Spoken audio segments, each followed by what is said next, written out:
Hello everyone. तो बेटा हमने यहाँ पे इंडियन ज्योग्राफी का रिवर्स तक का जो था वो हमने पढ़ लिया है ना। हमने आपका क्या पढ़ लिया, रिवर्स सिस्टम पूरा पढ़ लिया। प्रवाह तंत्र जो है, चाहे उसमें इंडस रिवर हो, चाहे ब्रह्मपुत्रा हो, चाहे उसमें गंगा हो, या दक्षिण भारत की जितनी भी नदियाँ हो, वो सारी हमने जो है वो पढ़ ली हैं। जिसने नहीं पढ़ी वो चैनल पे जाए, प्लेलिस्ट में आपको सारे वीडियोस मिल जाएंगे, ज़रूर देख ले। माउंटेन्स पढ़ लिए हैं, और उत्तर के मैदान नॉर्दर्न प्लेन्स वगैरह जो हैं, और जो प्लेट्यूज वगैरह हैं, पठार जो हैं, जो आपके आइलैंड्स वगैरह हैं, वो सारा हम जो है वो पढ़ चुके हैं। ठीक है, तो ये आप प्लेलिस्ट आपको मिल जाएगी। प्लेलिस्ट देखो, मैं यहाँ पे आई बटन में भी आपको लगा दूंगा प्लेलिस्ट, और दूसरा जो है वो नीचे आपको डिस्क्रिप्शन में भी लिंक मिल जाएगा प्लेलिस्ट का और सारी वीडियोस का। तो वो भी एक आप ज़रूर ज़रूर से देख लेना, बहुत ज़्यादा इंपॉर्टेंट है वो भी आपका देखना। ठीक है, अब हम यहाँ से क्या करेंगे। अब बेटा जो हमें आगे कंसेप्ट पढ़ना है ना, वो कंसेप्ट पढ़ने के लिए इंडियन ज्योग्राफी से थोड़ा सा हमें हटना पड़ेगा, और इंडियन ज्योग्राफी से थोड़ा सा हट के हमें कुछ कंसेप्ट समझने पड़ेंगे। हमें एटमॉस्फियर वगैरह समझना पड़ेगा। अब ये एटमॉस्फियर वगैरह समझना क्यों ज़रूरी है, क्योंकि बेटा एटमॉस्फियर से ही मालूम पड़ेगा कि किसी एरिया में सॉइल कैसी होगी। ठीक है, एटमॉस्फेयर की वजह से आपका सॉइल पे फर्क पड़ता है, तो हमें एटमॉस्फेयर से ही मालूम पड़ेगा किसी एरिया की सॉइल कैसी होगी। हमें एटमॉस्फेयर से ही या क्लाइमेट से ही मालूम पड़ेगा कि किसी एरिया में वेजिटेशन या वनस्पति जो है वो कैसी होगी, है ना। इस वजह से एटमॉस्फेयर को और क्लाइमेट को और जो आपके सीजन्स वगैरह हैं उन सब को समझना ज़रूरी है जब हमें सॉइल या आपका वेजिटेशन वगैरह पढ़ना है। इस वजह से इस वीडियो में हम क्या करेंगे, एटमॉस्फेयर जो है ना, वो लेयर्स ऑफ एटमॉस्फेयर हैं, कौन सी लेयर किसके काम आती है, वो सारी चीज़ें हम पढ़ेंगे। ठीक है, चलो अब यहाँ पे देखो दो चीज़ें हैं समझना। पहली चीज़ देखो, यहाँ पे अगर मैं बोलूँ, यहाँ पे मैंने दो टर्म यूज़ किया। एक टर्म यूज़ किया क्लाइमेट, एक टर्म यूज़ किया क्लाइमेट, है ना। और एक टर्म होता है आपका वेदर, एक टर्म होता है आपका वेदर। तो यहाँ पे दो टर्म समझना, एक टर्म होता है आपका क्लाइमेट और दूसरा टर्म होता है आपका वेदर। तो अगर आपसे पूछा जाए कि भाई इन दोनों टर्म में, इन दोनों शब्दों में अर्थ का या इन दोनों शब्दों का मतलब क्या है, या इन दोनों शब्दों में फर्क क्या है ना, तो ये थोड़ा सा समझने की कोशिश कर रहा। अगर मैं हिंदी में बोलूं तो क्लाइमेट को बोल देते हैं जलवायु। हिंदी में क्लाइमेट को हम क्या बोल देते हैं, जलवायु। और वेदर को हम क्या बोल देते हैं, वेदर को बोल देते हैं हम मौसम, है ना। जैसे आपने देखा होगा मौसमी घटनाएं, मौसम करके इसे हम बोल देते हैं। इसे हम क्या बोल देते हैं आपका जलवायु, जलवायु करके हम इसे बोल देते हैं। ठीक है, तो आपने ये टर्म भी देखे होंगे कि मौसम और जलवायु वाली चीजें आपने ये देखी होंगी। ठीक है, अब देखो इसी चीज को समझने की कोशिश करना कि आपका सुना होगा वेदर फोरकास्टिंग।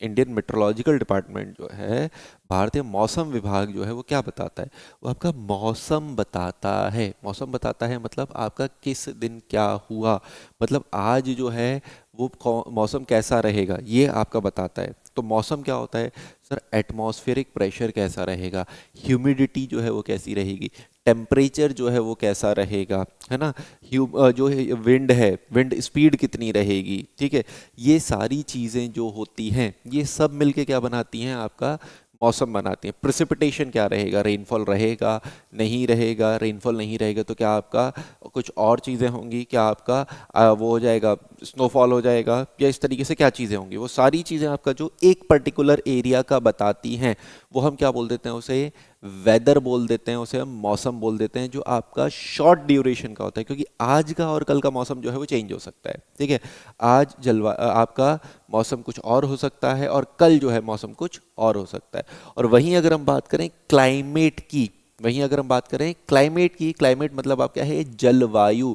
यही जो वेदर है ना, ये वेदर को एनसीईआरटी बोलती है कि आपके 20+, या फिर अगर मैं बोलूँ, एनसीईआरटी ने एग्जैक्टली आपका बोल रखा है 30 to 50 ईयर्स का वेदर का एवरेज, 30 से 50 साल के मौसम का जो औसत होता है उसे हम क्या बोल देते हैं, आपका उसे हम बोल देते हैं क्लाइमेट या जलवायु। अब देखो यहाँ पे डिफरेंस समझना, एक दिन के लिए क्या हो गया वेदर, अब वो कंटिन्यू ऐसा चल रहा है, कंटिन्यू ऐसा चल रहा है, और जब हम उसका पूरा एवरेज लेते हैं तो क्या होता है आपका जलवायु या क्लाइमेट होता है।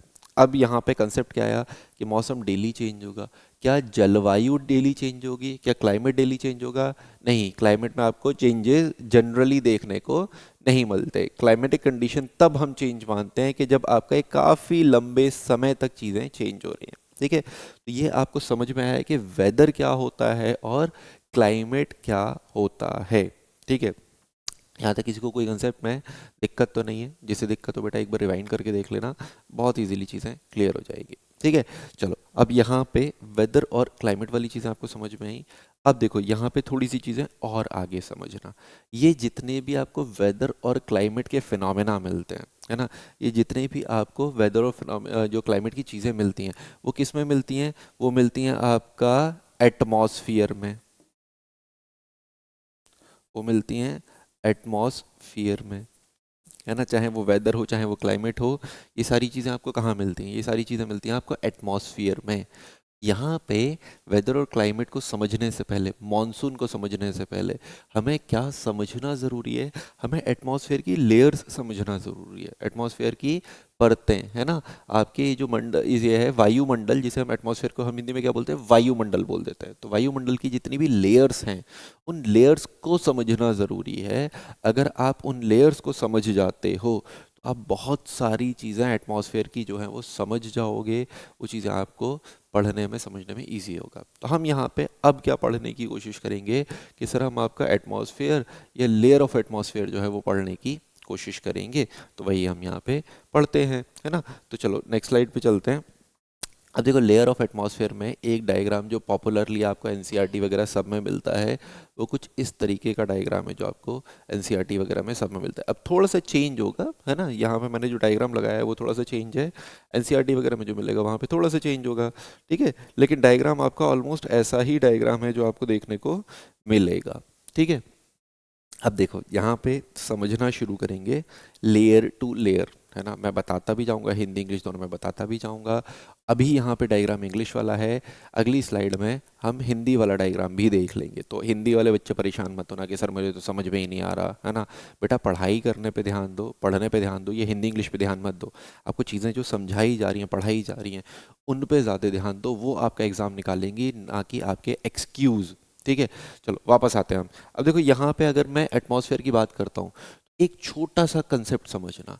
जब धरती बन रही थी ना, धरती उबल रही थी, उबल रही थी। और जब भी कोई चीज़ उबलती है, बॉयल होती है, जब भी कोई चीज़ उबलेगी, उबलने के साथ साथ क्या होता है, उसमें अपने आप लेयर बनना शुरू हो जाते हैं, अपने आप लेयर बनना शुरू हो जाते हैं कि जितनी भी हल्की चीज़ें होती हैं वो ऊपर उठने लगती हैं, और जितनी भी भारी चीज़ें होती हैं वो सेंटर की तरफ जाने लगती हैं। ये एक कंसेप्ट याद रखना बहुत यूज़फुल आएगा आपके, कि जब भी आपका धरती बन रही थी तो वो उबलेगी, उबलेगी, बॉईल होगी, तो जितनी भी भारी चीज़ें वो कहाँ जाएंगी? केंद्र की तरफ। तो जो अर्थ की लेयर्स भी है ना, कोर, वो क्रस्ट, मेंटल कोर जो है, तो सबसे भारी कौन सी होती है? कोर होती है। उससे कम भारी मेंटल होती है। उससे कम भारी कौन सी होती है? क्रस्ट होती है। और क्रस्ट से भी बाहर आ जाते हैं तो वो सबसे हल्की कौन सी होती है? एटमॉस्फेयर होती है। इसी वजह से एटमॉस्फेयर क्या है आपका? अर्थ के चारों तरफ आपकी एक हल्की परत है हवा की, है ना। कोर और क्रस्ट मेंटल के कंपैरिजन में एक हल्की है ना। और इसमें भी ये चीज़ याद रखना, मैंने आपको बार बार बोला, क्या? चाय उबल रही है, कोई भी चीज़ उबल रही है तो भारी चीज़ें नीचे और हल्की चीज़ें ऊपर। तो ये भी इसमें जो हम 4 से 5 लेयर देखेंगे ना, उनमें भी जैसे जैसे जैसे जैसे ऊपर चलते जाएंगे, वो जो लेयर्स होंगी, उन लेयर्स में आपका जो डेंसिटी होगी, उन लेयर्स में जो आपका वेट वगैरह होगा, वो क्या होता जाएगा? कम होता चला जाएगा। सबसे भारी सबसे नीचे वाली लेयर होगी, उससे कम भारी उससे ऊपर, उससे कम भारी उससे कम भारी, इस तरीके से इनका जो डेंसिटी है वो डिक्रीज होती चली जाएगी। तो ये कंसेप्ट याद रखना कि जब अर्थ बन रही थी तो वो उबल रही थी, उबल रही थी तो उसमें अलग अलग लेयर्स बनी उसके उबलने की वजह से। और आपका ऊपर जैसे जैसे जाते जाएंगे, अर्थ के केंद्र से, सेंटर से दूर जाते जाएंगे, उतनी ही लेयर जो है वो हल्की होती जाएंगी। बस इतना कंसेप्ट याद रखोगे, फिर आपको कोई याद रखने की जरूरत नहीं है कि कौन सी लेयर किससे भारी है, आप अपने आप ही उन चीज़ों को लगा लोगे। ठीक है, चलो, तो ये चीज़ें आपको समझ में आई। अब यहाँ पे एक चीज़ और याद रखना कि envelope of air, envelope of air को हम क्या बोलते हैं? एटमॉस्फेयर। कि आपका अर्थ के आसपास एक एनवलप बना हुआ है, एक लिफाफा टाइप का बना हुआ है, एक लेयर बनी हुई है जो किसकी है, हवा की लेयर बनी हुई है। उस हवा के कॉम्पोजिशन चेंज होंगे, है ना, तो वो हवा के कॉम्पोजिशन चेंज हो सकते हैं, लेकिन वो जो लेयर बनी हुई है उसे हम क्या बोलते हैं, एटमॉस्फेयर बोल देते हैं। अब उसी लेयर को हम डिफरेंट पार्ट्स में पढ़ेंगे। तो एटमॉस्फेयर की पहली लेयर जो होती है, अब यहाँ पे मैंने देखो सारा कंसेप्ट समझा दिया आपको, तो डाउट नहीं होना चाहिए किसी भी बच्चे को, ठीक है। पहली लेयर जो होती है ट्रोपोस्फियर, जिसे हम हिंदी में बोलते हैं शोभ मंडल। तो पहली लेयर क्या होती है आपका, ट्रोपोस्फियर, ट्रोपोस्फियर। पहली लेयर क्या होती है आपका, ट्रोपोस्फियर, ठीक है। अब एक कंसेप्ट समझना, ट्रोपोस्फियर में क्या है, पहली लेयर होगी, है ना, फर्स्ट लेयर ऑफ एटमॉस्फेयर होगी टुवर्ड्स अर्थ की साइड से, पृथ्वी की तरफ से। जो एटमॉस्फेयर की पहली लेयर होगी वो कौन सी होगी, ट्रोपोस्फियर, शोभ मंडल आपका पहली लेयर होगी। अब देखो इसमें होता क्या क्या है, इसमें क्या होता है, जैसे जैसे इस लेयर में हम ऊपर की तरफ बढ़ते हैं, कुछ कंसेप्ट समझते जाना, जैसे जैसे इस लेयर में हम ऊपर की तरफ बढ़ते हैं टेम्परेचर घटता जाता है ना। जनरली बोला जाता है कि 165 मीटर ऊपर बढ़ने पे, 165 मीटर ऊपर की तरफ जाने पे आपका टेम्परेचर जो होता है वो 1 डिग्री सेल्सियस डिक्रीज हो जाता है ना। आप 165 सेंटीमीटर उत्तर की तरफ जाओगे, नॉर्थ की तरफ जाओगे, तो आपका जो टेम्परेचर है वो 1 डिग्री सेल्सियस क्या होगा, डिक्रीज हो जाएगा, ठीक है। या फिर बोला जाता है कि आप 1 किलोमीटर, 1 किलोमीटर अगर आप ऊपर बढ़ते हो, है ना, तो आपका टेम्परेचर 6.5 डिग्री सेल्सियस जो है वो डिक्रीज हो जाता है। आप 1 किलोमीटर ऊपर की तरफ जाओगे तो आपका टेम्परेचर जो है वो 6.5 डिग्री सेल्सियस जो है वो कम हो जाता है। इसी वजह से आप देखते हो कि जब भी हम पहाड़ों के ऊपर जाते हैं, पहाड़ों की तरफ जब जा रहे होते हैं, तो पहाड़ों की तरफ जाने पे टेम्परेचर आपका डिक्रीज होता जाता है। और यही जो टेम्परेचर डिक्रीज हो रहा है हाइट के बढ़ने की वजह से, इसे हम क्या बोलते हैं आपका, लैप्स रेट। इसे हम क्या बोल देते हैं आपका, लैप्स रेट हम बोल देते हैं। लैप्स रेट का मतलब क्या होगा, जब आपका हाइट बढ़ने के साथ साथ अर्थ के एटमॉस्फेयर पे टेम्परेचर जो है वो डिक्रीज होता जाता है। कौन सी लेयर में ये डिक्रीज होता है, ट्रोपोस्फियर में। ट्रोपोस्फियर में ये टेम्परेचर जो है वो धीमे धीमे धीमे धीमे धीमे आपका घटता चला जाता है। अच्छा, ऐसा बात क्यों है कि सर टेम्परेचर हाइट बढ़ने के साथ साथ घटता क्यों चला जाता है, ऐसा क्या होता है। भाई हम तो सूरज के पास जाते जा रहे हैं, तो टेम्परेचर तो आपका बढ़ना चाहिए, है ना, क्योंकि जैसे जैसे हम ऊपर बढ़ेंगे सूरज के पास जाएंगे तो टेम्परेचर आपका बढ़ना चाहिए, लेकिन घटता क्यों है। तो कंसेप्ट समझना बेटा, ये वाला कंसेप्ट भी समझना हमने, ये वाला कंसेप्ट भी आप समझना। ये वाला कंसेप्ट क्या होता है कि जितनी भी अर्थ पे, ट्रोपोस्फियर पे, है ना, शोभमंडल पे जितनी भी हीट होती है वो आपकी जियोथर्मल हीट होती है ना, वो आपकी इंसुलेशन नहीं होती। सूर्य से आने वाली रोशनी से वो हीट ना होके, वो जो आपका ट्रोपोस्फियर हीट होता है वो किससे होता है, आपका जियोथर्मल, मतलब अर्थ से जो गर्मी निकलती है। जब सूरज की रोशनी अर्थ पे पड़ेगी तो अर्थ में आपका हीट साइकिल आप पढ़ते हो 11th क्लास की एनसीईआरटी में, हीट साइकिल आपको दे रखा है ना, तो वो आपका हीट बैलेंस हीट साइकिल वो देख लेना। नहीं देखेंगे तो भाई मैं बता दूंगा, वैसे आपके एग्जाम में वो आता नहीं है, इस वजह से मैं पूरा एक्सप्लेन नहीं कर रहा हूँ। तो हीट साइकिल की वजह से क्या होता है कि जब वो सरफेस पे अर्थ की इंसुलेशन पड़ता है, इनकमिंग सोलर रेडिएशन, सन की आने वाली रोशनी पड़ती है, तो वो आपकी जो अर्थ की सतह है, सरफेस है, वो गर्म हो जाती है, चाहे वो पानी हो चाहे वो आपका ज़मीन हो, वो गर्म हो जाती है। और जब भी वो गर्म हो जाएगी तो उसके गर्म होने की वजह से उसमें रेडिएशन निकलना शुरू होगा, और वही रेडिएशन जो है उसकी वजह से आपका ट्रोपोस्फियर जो है वो ठंड गर्म होता है ना। जब भी रेडिएशन निकलता है उस रेडिएशन से क्या होता है, ट्रोपोस्फियर आपका गर्म होता है। इसी वजह से जब आप सोर्स से दूर जा रहे हो, अब देखो गर्मी कौन दे रहा है, सरफेस दे रही है ना, भूमि दे रही है, ठीक है, अर्थ की सतह दे रही है। अब अर्थ की सतह से जैसे जैसे आप दूर जाते जाओगे टेम्परेचर क्या होगा, कम होता जाएगा, क्योंकि सोर्स क्या था यहाँ पे टेम्परेचर का, वो था आपका सरफेस ऑफ अर्थ, है ना, जियोथर्मल एनर्जी मैं बोल सकता हूँ। इस वजह से जैसे जैसे हम ऊपर जाते हैं तो टेम्परेचर क्या होता है, कम होता जाता है, ठीक है। चलो अगली चीज मैं समझाता हूँ कि ये जो है ना ट्रोपोस्फियर, सबसे आपकी डेंस लेयर होती है एटमॉस्फेयर की, है ना, एटमॉस्फेयर की सबसे डेंस लेयर होती है, सबसे भारी लेयर होती है आपका densest layer, densest layer of atmosphere, ना। एटमॉस्फेयर की सबसे जो भारी लेयर होती है वो कौन सी होती है? ट्रोपोस्फियर होती है। वाटर वेपर्स, एयर वगैरह सारी चीज़ें इसमें मिलती हैं, है ना। जितनी भी चीज़ें हो सकती हैं, डस्ट पार्टिकल्स वगैरह सब मिलते हैं। क्लाउड्स वगैरह भी जो है वो जनरली आपको इसी लेयर में देखने को मिलते हैं, है ना। जनरली जो क्लाउड मतलब बादल वगैरह जो होते हैं, अरे वाटर वेपर उठा, वाटर वेपर को वहाँ पे धूल के पार्टिकल्स मिल गए, डस्ट के पार्टिकल्स मिल गए, और डस्ट के पार्टिकल्स मिलने की वजह से वो क्या होगा, वो डस्ट के पार्टिकल्स के आसपास वाटर वेपर्स इकट्ठे होना शुरू हो जाएंगे, और इकट्ठे होके वो क्या बना लेंगे, एक क्लाउड फॉर्मेशन कर लेंगे, एक बादल का फॉर्मेशन कर लेते हैं। ठीक है, तो बादल जो मिलते हैं वो कौन सी लेयर में मिलते हैं आपको? ट्रोपोस्फियर में ही मिलते हैं बादल या क्लाउड्स मिलते हैं, सबसे भारी लेयर होती है। यहाँ तक चीज़ें समझ में आई।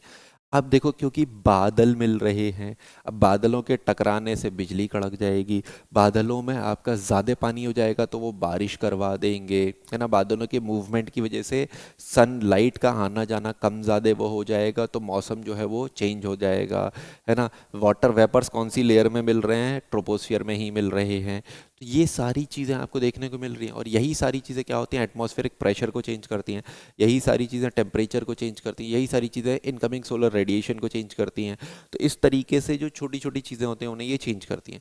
इसी वजह से सारी मौसमी घटनाएं, है ना, सारे वेदर फिनोमिनाज जो मिलते हैं, चाहे वो आपका बारिश का हो या और कोई वेदर फिनोमिना हो, वो सारे जो मिलते हैं वो किस में मिलते हैं? ट्रोपोस्फियर में ही मिलते हैं, ऑल वेदर फिनोमिनाज। ठीक है, चलो यहाँ तक ये समझ में आया कि आपको जब इसमें हम ऊपर जाते हैं तो देखो टेम्परेचर कम होता जा रहा है। इधर लगभग आप एवरेज टेम्परेचर लगभग 20-25 के आसपास मानते हो, इसमें ट्रोपोस्फियर में ऊपर बढ़ने के साथ साथ ये क्या है, टेम्परेचर आपका कम होता जा रहा है, और लगभग -50 -60 के बीच में ये कुछ टेम्परेचर दिख रहा होगा आपको, जो ग्राफ पे दिख रहा है। तो कुछ सोर्सेज में -58 डिग्री सेल्सियस तक बोला गया है कि ट्रोपोस्फियर के सबसे ऊपर जाने पे जो आपको टेम्परेचर मिलता है वो -58 डिग्री सेल्सियस तक मिलता है। मैं -50 से -60 तक की रेंज ले रहा हूँ।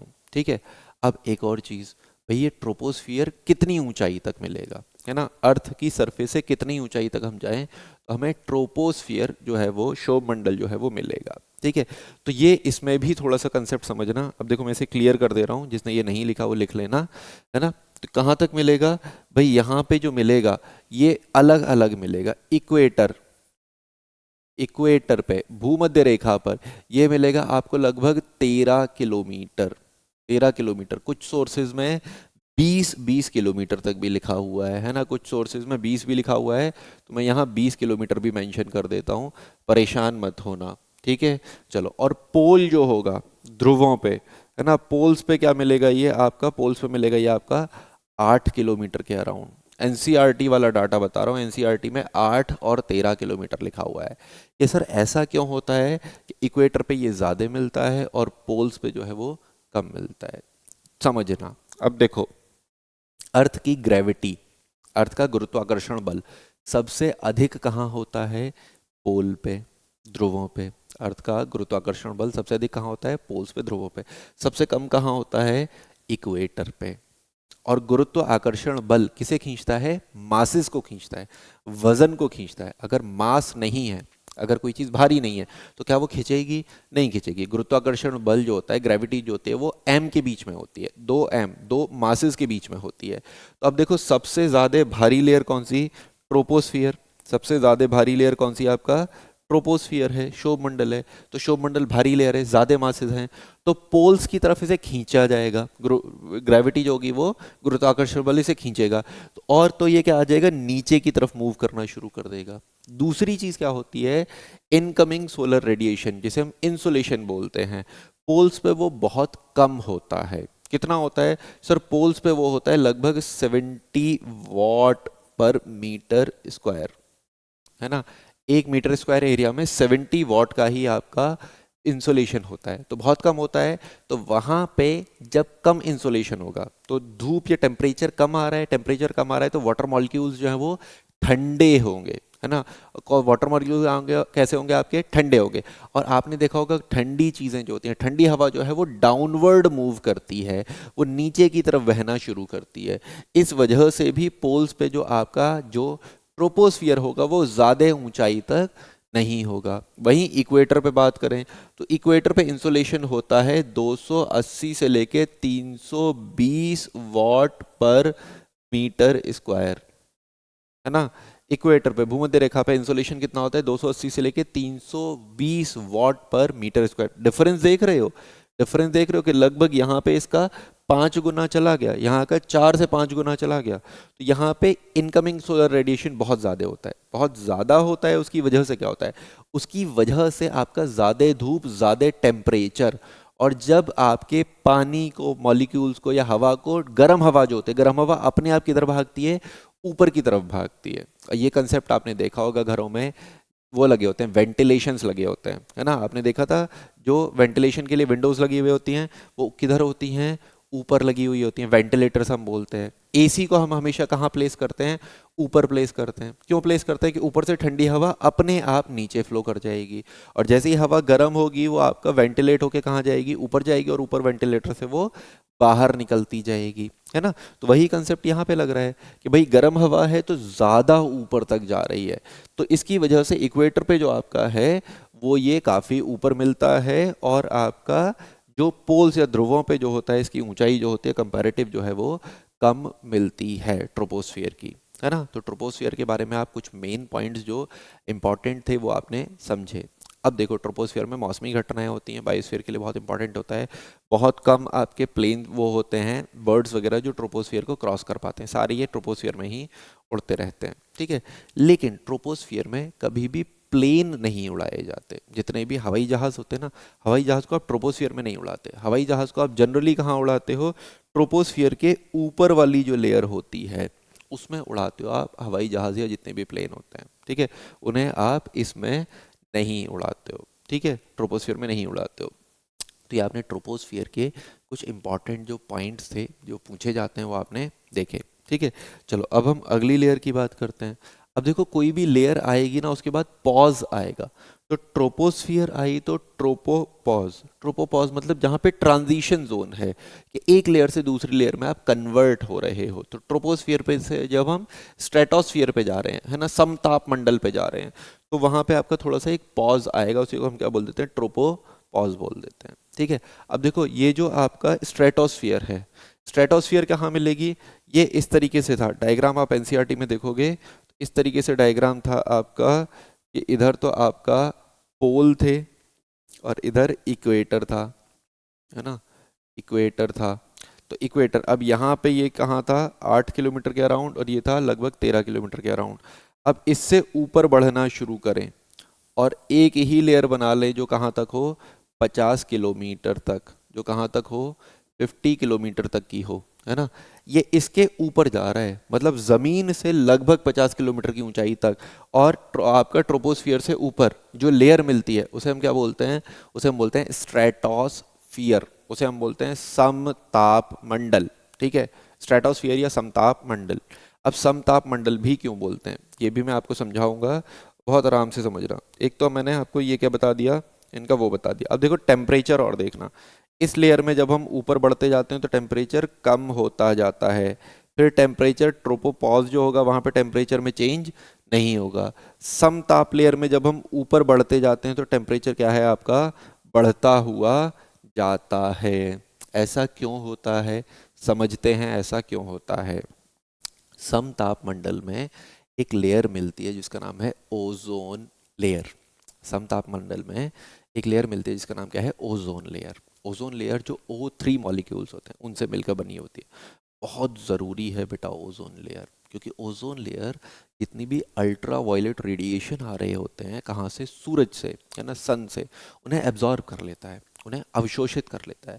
तो जब वो आपका अल्ट्रा वायलेट रेडिएशन, समझ रहे हो कि अगर आपकी स्किन पे पड़ जाए तो स्किन जल जाएगी, वो उतने हाई रेडिएशन को एब्जॉर्ब कर रहा है। तो जाहिर सी बात है कि वो एब्जॉर्ब करेगा तो उस लेयर का टेम्परेचर बढ़ जाएगा, क्योंकि उसने इतनी हाई रेडिएशन, इतनी हाई एनर्जी को एब्जॉर्ब किया है।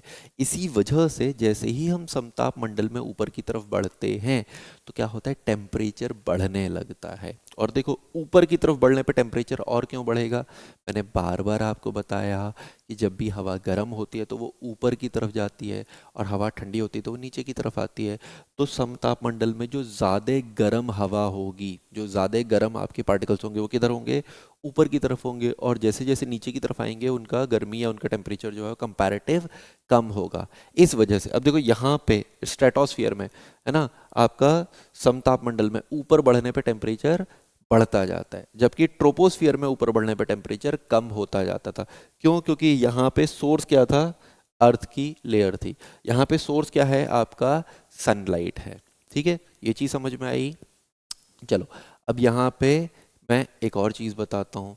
ये 50 किलोमीटर तक होगी, लेकिन इसमें लगभग 10 किलोमीटर से और लगभग 30 से 35 किलोमीटर तक का जो बीच है उसमें मिलेगी आपको ओजोन लेयर, ओजोन परत। ओजोन परत लगभग कहाँ से कहाँ तक मिलेगी, ओजोन लेयर आपको मिलती है, ऐसे चेंज कर लेता हूँ कलर को, ozone, ozone layer, ozone layer जो आपको मिलती है कहाँ से कहाँ तक मिलती है, ओजोन लेयर आपको मिलती है लगभग 10 किलोमीटर की ऊंचाई से लेकर लगभग 30 या 35 किलोमीटर की ऊंचाई तक जो परत मिलती है उसे हम क्या बोलते हैं, ओजोन लेयर। किसकी, O3 पार्टिकल्स की मिलके बनी हुई होती है। ये समझ में आया। O3 पार्टिकल्स की क्या काम करती है, यूवी रेज, यूवी रेज यानी कि अल्ट्रा वायलेट रेडिएशन जो होता है, यूवी रे को एब्जॉर्ब करती है।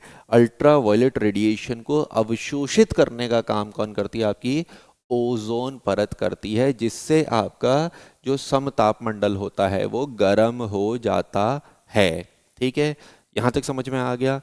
चलो उसके बाद एक और चीज़, इसके बाद ऊपर की लेयर जो होती है ना, देखो यहाँ पे अर्थ का जो लगभग 90 to 95% जो आपका मास होता है वो किस में होता है, आपका ट्रोपोस्फियर में। तो उससे ऊपर आपके मासेस वगैरह कंपैरेटिव कम होते हैं। ठीक है, अब यहाँ पे जितने भी मैंने बादल वगैरह बोले थे कहाँ बनते हैं, ट्रोपोस्फियर में। सारे बादल कहाँ बनते थे, क्षोभ मंडल में।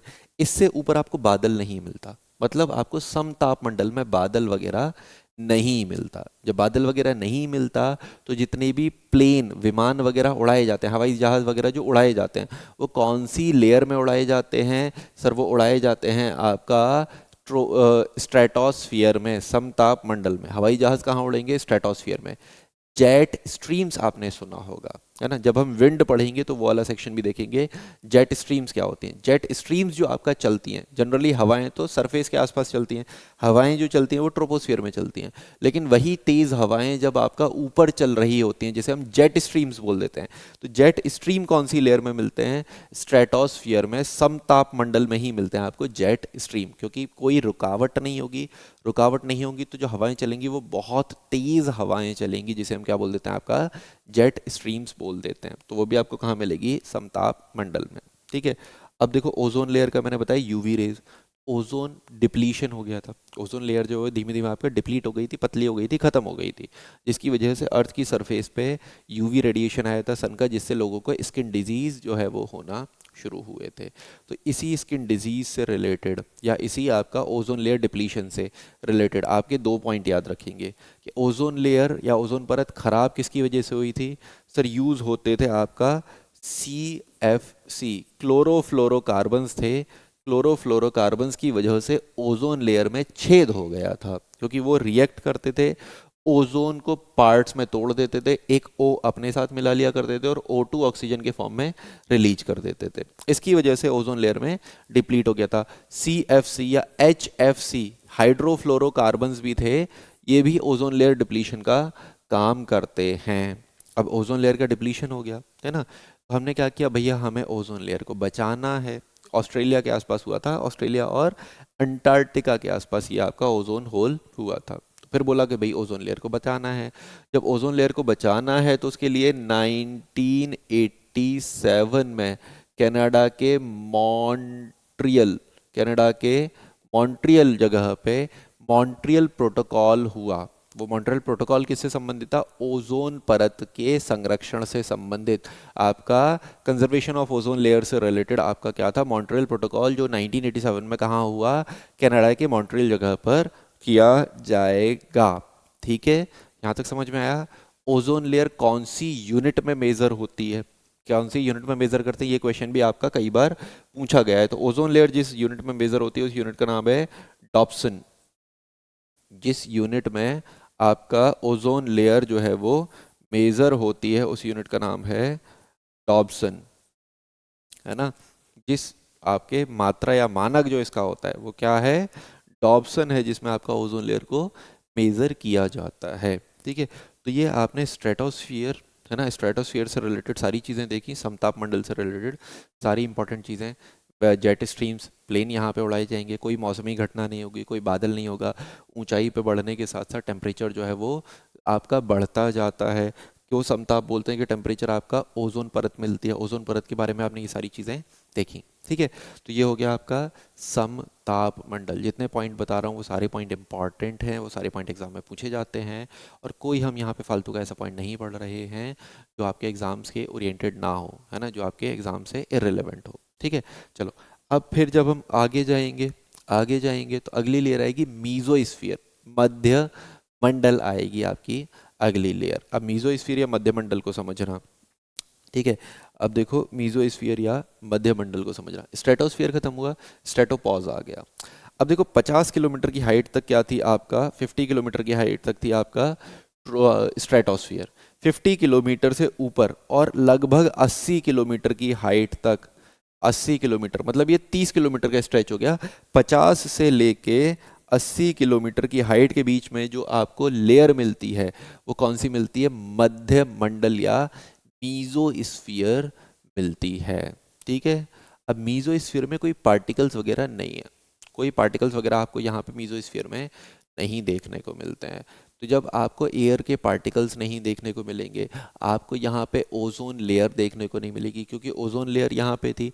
अब ओजोन लेयर जब एब्जॉर्ब कर रही थी यूवी रेडिएशन को, इस वजह से आपकी ये लेयर जो है वो गर्म हो रही थी, है ना। क्योंकि यहाँ पे कोई आपको पार्टिकल्स वगैरह देखने को नहीं मिलेंगे, तो यहाँ से सन रे पास हो जाती है, सूर्य की रोशनी क्या है, मध्य स्फीयर से होके निकल जाती है, वो मध्य स्फीयर को गर्म करती ही नहीं है। क्यों, क्योंकि कोई पार्टिकल ही नहीं मिले, कोई रिएक्शन ही नहीं हुआ, कोई आपका जो कोलिजन है वो नहीं हुआ, तो ये लेयर आपकी क्या होती है, इस पे कोई सनरे का वैसा फर्क नहीं पड़ता जिससे टेम्परेचर बढ़े। इस वजह से इस लेयर का जो टेम्परेचर होता है वो ऊपर की ओर बढ़ने पे टेम्परेचर घटता जाता है। याद रखना, जिग जैग बन रहा है। पहली लेयर में टेम्परेचर ऊपर बढ़ने पे टेम्परेचर घट रहा था, दूसरी लेयर में ऊपर बढ़ने पे टेम्परेचर बढ़ रहा था, तीसरी लेयर में ऊपर बढ़ने पे टेम्परेचर घट रहा है, और चौथी लेयर में टेम्परेचर ऊपर बढ़ने पे टेम्परेचर बढ़ रहा है। इस तरीके की चीज़ें चलेंगी, ऑल्टरनेट चलेगा। तो मीजोस्फीयर या मध्यमंडल में क्या होता है कि ऊपर बढ़ने के साथ साथ टेम्परेचर जो है वो घटता जाता है, और घटकर -100 डिग्री के अराउंड पहुंच जाता है। ठीक है, -100 डिग्री सेल्सियस के अराउंड यहाँ पे टेम्परेचर पहुंच जाता है। इतना टेम्परेचर जो है वो यहाँ पे घट जाता है कि -100 डिग्री सेल्सियस तक के आसपास टेम्परेचर जो है वो पहुंच जाता है। केल्विन में अगर मैं बोलूँ तो 273 केल्विन आपका 0 डिग्री होता है, और ये कितना हो जाएगा, 373 डिग्री केल्विन। वो भी, अच्छा ये 373 क्यों होगा आपका, केल्विन में अगर मैं बोलूँ तो माइनस कर देंगे ना हम इसे, नॉर्मल जो होता है वो आपका 373 होता है, और यहाँ पे जो होगा वो आपका 273 केल्विन हो जाएगा, 273 केल्विन के करीब हो जाएगा, 273 केल्विन में हो जाएगा ये आपका, केल्विन में अगर हम टेम्परेचर मेजर करेंगे तो। ठीक है, तो क्या कहते हैं कि आपका टेम्परेचर जो है वो घटता जाता है, -100 डिग्री तक पहुंच जाता है। तो आपका पूछा जाए सबसे ठंडी परत, है ना, आपके एटमॉस्फेयर की कोल्डेस्ट लेयर होती है, तो आप क्या बोलोगे, मध्य मंडल या मीजोस्फीयर जो होती है वो कोल्डेस्ट लेयर होती है किसकी, एटमॉस्फेयर की, सबसे ठंडी लेयर होती है एटमॉस्फेयर की। अब इस लेयर का काम क्या होता है, या ये लेयर किसके लिए काम आती है, तो बेटा अर्थ की सरफेस पे जब भी उल्का पिंड आते हैं, है ना, जब भी आपके मेटियोर्स आते हैं, मेटेराइट्स वगैरह आते हैं, तो वो आपके कॉमेट्स वगैरह आते हैं, तो उन लेयर को पृथ्वी पर गिरने से जो बचाती है वो बचाती है आपका क्या, मीजोस्फीयर, है ना। तो जितने भी उल्कापिंड्स वगैरह होते हैं उन्हें अर्थ की सरफेस पे गिरने से जो बचाएगी, वो जो लेयर होगी वो कौन सी लेयर होगी आपकी, वो होगी मीजोस्फीयर। अब सर वो बचाएगी कैसे, ये भी समझते हैं। ठीक है, आपने सुना होगा आपके घर पे आपकी मम्मी बोलती है ना कि बेटा चाय पीने के बाद कुछ ठंडा मत पीना, या बोलते हैं कि कुछ ठंडा पीने के बाद तुरंत कुछ गर्म मत पीना। ऐसा बार बार बोला जाता है ना कि किसी ठंडी चीज़ के बाद तुरंत गर्म कुछ पीना, या गर्म चीज़ के बाद तुरंत कुछ ठंडा मत खाना, ऐसा बोला जाता है। क्यों बोला जाता है? क्योंकि बेटा ठंडे गर्म जब चीज़ें मिल जाती हैं तो क्या होता है, चटक जाती हैं चीज़ें। जैसे आप आयरन जो है ना, आयरन बोलते हैं कि गर्म तवे पे पानी मत डालो, क्योंकि अगर आप गर्म तवे पे पानी डालते हो तो वो तवा जो है गरम गरम जो आपकी लोहे की सरफेस है वो क्या होती है, वो चटक जाती है, चटक जाएगी, वो टूट जाएगी, है ना। वही चीज़ क्या होता है, वही चीज़ होता है आपका एस्टेरॉइड्स के साथ, मेटेरॉइड्स के साथ, मीटेराइट्स के साथ। क्या होता है ये भी हम पढ़ लेंगे, ये सारी चीज़ें क्या होती हैं, ठीक है। तो वही चीज़ होती है यहाँ पे। ऊपर है कौन सी? ऊपर है थर्मोस्फियर। टेम्परेचर बढ़ता जाता है हाइट बढ़ने के साथ साथ। तो यहाँ पे जब भी कोई आपकी मेटेराइट आ रहा है, जब भी कोई मेटियोर आ रहा है, सरफेस पे आ रहा है, तो वो हवा से उसका क्या होता है, फ्रिक्शन होता है। फ्रिक्शन होता है तो क्या होता है, गर्म होता हुआ चलता आता है ना। जब भी आप देखो ना हवा में अगर हम जाते हैं तो हमें भी एक गर्मी फील होती है। क्यों? क्योंकि हमारा एक्सेलरेशन की वजह से हमें रेजिस्टेंस लग रहा होता है ना। तो जब भी आप क्या हवा के विपरीत दिशा में जाते हैं तो आपका क्या होता है, हीट जनरेट होती है ना। तो जब मेटेराइट आपका मेटियोर जो है वो आ रहा है सरफेस की तरफ, तो वह हवा के विपरीत दिशा में आ रहा है, तो वो गर्म होता जाता है, गर्म होता जाता है, गर्म होता जाता है, उसका टेम्परेचर बढ़ रहा होता है। और सडनली वो कौन सी लेयर में आता है? मीजोस्फीयर में, मध्य मंडल में। जो लेयर क्या है आपका, बहुत ज्यादा ठंडी है। कितनी ठंडी? -100 डिग्री सेल्सियस ठंडी है। और जब वो इतनी ठंडी लेयर में आता है तो वो चटक जाता है, चटक जाता है, छोटे छोटे पार्ट्स में टूट जाता है। और जैसे ही वो छोटे पार्ट्स में टूट जाता है, वो सारे पार्ट जब बाकी लेयर्स के एटमॉस्फेयर की आते हैं कांटेक्ट में, तो वो आपका अपनी गर्मी से जल के खत्म हो जाते हैं।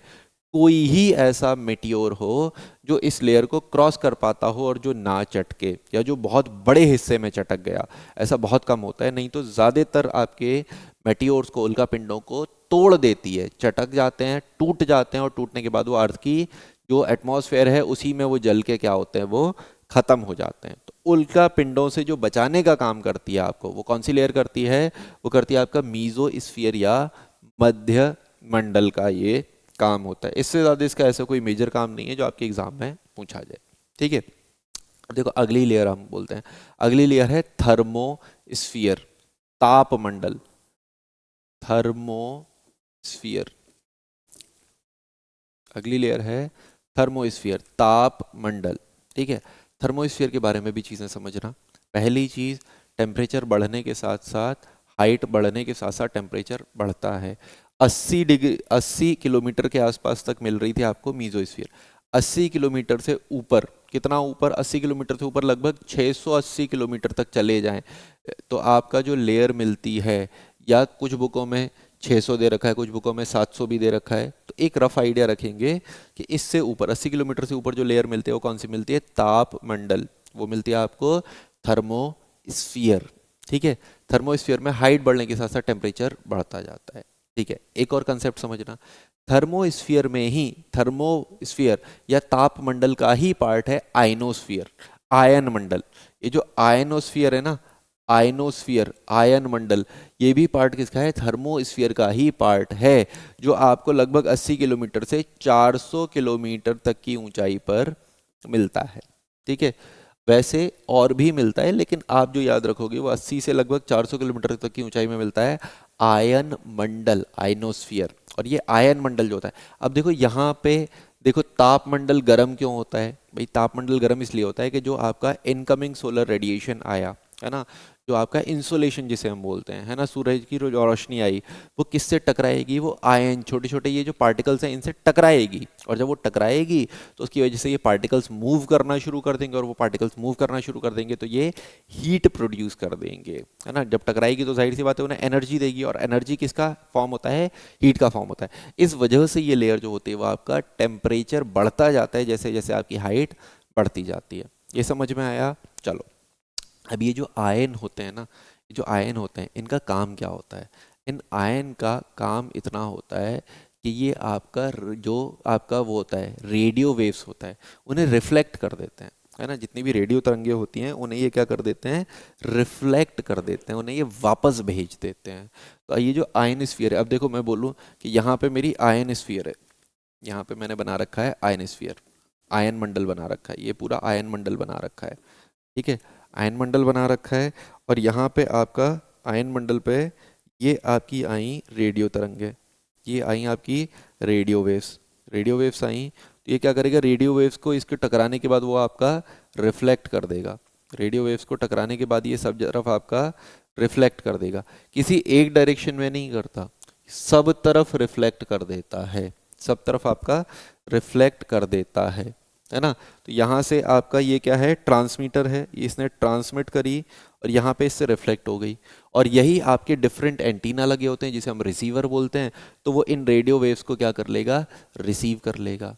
इसी वजह से क्या होता है कि आपका रेडियो एक जगह चल रहा होता है ना, आपका रिकॉर्डिंग एक जगह हो रही होती है आपका ऑल इंडिया रेडियो स्टेशन पे, और वो आपके पूरे इंडिया में आप कहीं पे भी सुन सकते हो। आप सिर्फ क्या करते हो, पहले आपके रेडियो आते थे ना, एंटीना आपने निकाला, कनेक्ट किया, रिसीवर को कनेक्ट किया और आप सुन सकते थे कहीं पे। इसी से अभी आपका इंटरनेट चलता है, इंटरनेट से आपको पता है सारी ही चीज़ें चलती हैं, चाहे वो जीपीएस सिस्टम हो, चाहे वो टीवी हो, चाहे वो आपके मोबाइल फ़ोन हो, सारे किससे चलते हैं, इसी आपके रेडियो सिग्नल से ही चलते हैं, है ना। तो ये आपका क्या है ना, ये क्या है आपका आयन मंडल है। आयन मंडल का काम क्या है कि रेडियो वेव्स को आपका भेज देना, रिफ्लेक्ट कर देना, वो काम होता है आपका इसका आयन मंडल का। तो आपने जितने भी सुने होंगे ना, 2G 3G 4G 5G spectrum सुने होंगे, स्पेक्ट्रम सेल होते हैं, 2G स्पेक्ट्रम सेल कर दिया, 3G स्पेक्ट्रम सेल कर दिया, 4G स्पेक्ट्रम सेल कर दिया, वो सारे स्पेक्ट्रम कहाँ होते हैं, वो सारे किस में होते हैं, आयन मंडल में। आयन मंडल में आपको मिलते हैं क्या, स्पेक्ट्रम, जितने भी आपको स्पेक्ट्रम्स मिलते हैं 2G 3G 4G, जितने भी स्पेक्ट्रम्स वगैरह आपको मिलते हैं, कौन सी लेयर में मिलेंगे, आयन मंडल में, आयनोस्फीयर में ही आपको स्पेक्ट्रम्स वगैरह मिलते हैं जो मिलेंगे, ठीक है, क्योंकि आपकी अलग अलग रेडियो वेव को इसमें अलग अलग आयंस होंगे जो रिफ्लेक्ट करेंगे। तो उन्हीं आयंस की आपकी अलग अलग परत होती है, अलग अलग लेयर होती है, ई होती है, एफ होती है, इस तरीके से आपकी अलग अलग होती हैं, उन्हीं को हम आपका 2G 3G 4G 5G में कन्वर्ट करते हैं। तो वो आपका स्पेक्ट्रम्स वगैरह क्या मिलेंगे, आयन मंडल में मिलेंगे, ठीक है। चलो ये चीज़ आपको समझ में आई। अब अगली चीज़ समझो। अब अगली चीज़ क्या समझेंगे कि देखो, जब भी आपको सैटेलाइट लगानी होती है, जब भी आप कोई सैटेलाइट लगाते हो, तो सैटेलाइट को आप हमेशा, सैटेलाइट क्या करती है, सिग्नल को भेजती है, सिग्नल को रिफ्लेक्ट नहीं करती, एक सिग्नल को ट्रांसमिट करती है, एक सिग्नल को भेजती है। तो अगर आपको कोई सैटेलाइट लगानी है, तो अगर आप आइनोस्फीयर से नीचे लगा दोगे तो इसके आधे सिग्नल रिफ्लेक्ट होंगे, आधे सिग्नल इससे वापस टकरा जाएंगे, है ना, तो वो डिस्टर्ब हो जाएंगे। अगर हम यहीं पे लगाएंगे बीच में तो दिक्कत होगी, क्योंकि दिक्कत होगी क्योंकि आपको नहीं पता कि आपकी कौन सी लेयर कहाँ तक ये रिफ्लेक्ट करेगी और सैटेलाइट को हम किसके लिए यूज़ करेंगे। इस वजह से जब भी सैटेलाइट्स वगैरह लगते हैं तो वो आयनोस्फीयर से ऊपर लगते हैं, आयन मंडल से ऊपर आपके लगाए जाते हैं सैटेलाइट, ताकि इसने एक सिग्नल भेजा, ये सिग्नल अर्थ पे गया, अर्थ पे जाने के बाद ये रिफ्लेक्ट होके ये हर जगह आपका फैलता जाएगा, ठीक है। तो जितने भी सैटेलाइट्स वगैरह लगाए जाते हैं वो कौन सी लेयर में लगाए जाते हैं, सर सैटेलाइट वगैरह लगाए जाते हैं आपके ताप मंडल में, थर्मोस्फीयर में, लेकिन आइनोस्फीयर से ऊपर। सैटेलाइट लगाए जाते हैं एग्जोस्फीयर में, एग्जोस्फीयर बाह्य मंडल में लगाए जाते हैं, लेकिन किस में लगेंगे, आइनोस्फीयर से ऊपर ही आपके सारे सैटेलाइट्स वगैरह जो हैं वो लगाए जाएंगे। तो ये याद रखना कि आपका जितने भी सैटेलाइट लगते हैं वो आइनोस्फीयर से ऊपर लगते हैं, आयन मंडल से ऊपर लगते हैं। और आयन मंडल किसका हिस्सा है, थर्मोस्फीयर या तापमंडल का हिस्सा है आपका आयनोस्फीयर। यहाँ तक चीज़ें समझ में आई। चलो एक छोटा सा कंसेप्ट आप और समझ लेना आयनोस्फीयर का, ठीक है। आपने सुना होगा नॉर्दर्न लाइट्स, है ना, आपने सुना होगा northern lights, southern lights, Arora सुना होगा, अरोरिया ऑस्ट्रियोलिस और अरोरा बोरियोलिस करके आपके दो टर्म हैं। तो वो क्या होते हैं, नॉर्दर्न लाइट है कि आपका कभी कभी पोल्स के पास, ध्रुवों के पास आपको आसमान में कुछ हरी नीली लाल ऐसी रोशनियाँ दिखती हैं रात को, है ना, ऐसी लाइटें दिखती हैं, वो आपके मैग्नेटिक फील्ड की वजह से होती हैं। वो क्या होती हैं, मैग्नेटिक फील्ड की वजह से होती हैं। डिटेल में अगर हम समझेंगे तो मैग्नेटिक फील्ड जो होता है अर्थ के मैग्नेटिक फील्ड से टकराता है, जिसकी वजह से वो लाइटें आपको देखने को मिलती हैं, ठीक है। तो हम यहाँ पे सिर्फ इतना समझेंगे, अगर आपसे पूछा जाता है कि वो अरोरा या नॉर्दर्न लाइट्स का जो कंसेप्ट है वो कौन सी लेयर में आपको देखने को मिलता है, तो वो भी देखने को मिलता है किसमें आपको, आयनोस्फीयर वाली लेयर में, है ना। आयनोस्फीयर की वजह से ही, क्योंकि जब आपका आयन जो होते हैं, है ना, अगर आपने थोड़ी सी भी फिजिक्स पढ़ी होगी तो आपको ये पता होगा, जब चार्ज मूव करता है, आयंस मूव करते हैं, तो उससे क्या जनरेट होता है, मैग्नेटिक फील्ड जनरेट होता है। तो वही मैग्नेटिक फील्ड जब दूसरे मैग्नेटिक फील्ड से टकराता है तो उसकी वजह से कुछ रोशनियां निकलती हैं जिसे हम नॉर्दर्न लाइट्स बोलते हैं। तो आपका ये मैग्नेटिक फील्ड कहाँ पे आपका दिख रहा है, किसकी वजह से, इस वाले आयंस की वजह से। तो जब ये आपका वो मैग्नेटिक फील्ड इन आयन से टकराते हैं तो आपके वो लाल पीली हरी नीली रोशनियां निकालता है, उसे हम नॉर्दर्न लाइट्स बोल देते हैं। तो नॉर्दर्न लाइट्स का फिनोमेना कौन सी लेयर में मिलता है, आंसर होगा या तो तापमंडल होगा, है ना, ट्रोपोस्फियर, आपका थर्मोस्फियर होगा, या आपको दे रखा होगा आइनोस्फियर, जहां पे आपको ये देखने को मिलेगा। ठीक है, इसके अलावा कोई ऐसा मेजर रोल नहीं होता आपका थर्मोस्फियर का, ना आपसे कुछ पूछा जाता है थर्मोस्फियर में, है ना। 400 किलोमीटर तक लगभग आइनोस्फियर, उसके बाद आपका थर्मोस्फियर है। और थर्मोस्फियर मतलब 700 किलोमीटर के बाद जो होता है थर्मोस्फियर, वो क्या होता है आपका, उसके बाद आता है एग्जोस्फियर, बाहामंडल, है ना। और ये लगभग कुछ लोग बोलते हैं ये कहाँ तक है, कुछ लोग बोलते हैं 10,000 किलोमीटर तक है। मतलब उसके बाद जहाँ तक आपको अर्थ की ग्रेविटी फील होती है, जहाँ तक अर्थ की ग्रेविटी फील होगी वहाँ तक आपको हवा फील होगी, एटमॉस्फेयर वाली हवा फील होगी। उसके बाद क्या हो जाएगा, वैक्यूम आ जाएगा। जहाँ तक ये आपका हवा फील होती है वो आपका एग्जॉस्फियर बाहरी मंडल होता है। सैटेलाइट्स वगैरह जो लगते हैं या तो थर्मोस्फियर में, आइनोस्फियर के ऊपर, या एग्जॉस्फियर में लगते हैं। धीमे धीमे स्पेस से मिल जाता है एटमॉस्फेयर, जो कहाँ मिलता है आपका, एग्जॉस्फियर में मिल जाता है। तो ये पूरा कंसेप्ट था एटमॉस्फेयर की डिफरेंट लेयर्स का। ये पूरा कंसेप्ट था जो आपको वेदर फिनोमेनास के लिए समझना ज़रूरी था। मैंने आपको सारी ही चीज़ें आपको समझाने की कोशिश करी है। मैप पे भी मैंने आपको ये चीज़ें दिखाई हैं कि आपका सबसे गर्म लेयर, सबसे ठंडी लेयर, सबसे गर्म लेयर हो जाती है आपका कौन सी लेयर, सबसे गर्म लेयर हो जाती है आपका, देखो ये थर्मोस्फियर, है ना, काफ़ी ज़्यादा टेम्परेचर हाई तक चला जा रहा है। सबसे ठंडी लेयर क्या हो जाती है आपका, मीजोस्फीयर हो जाती है ना। और ट्रोपोस्फियर में हाइट बढ़ने पर टेम्परेचर घटता है, स्ट्रेटोस्फियर में हाइट बढ़ने पर टेम्परेचर बढ़ता है, मीजोस्फियर में हाइट बढ़ने पर टेम्परेचर घटता है, और थर्मोस्फियर में हाइट बढ़ने पर टेम्परेचर बढ़ता जाता है ना। तो और जितने भी इंपॉर्टेंट कंसेप्ट थे वो हमने यहाँ पे समझे, हमने यहाँ पे सारे ही कंसेप्ट देखे। ये डाटा भी देख लेते हैं, डायग्राम भी देख लेते हैं।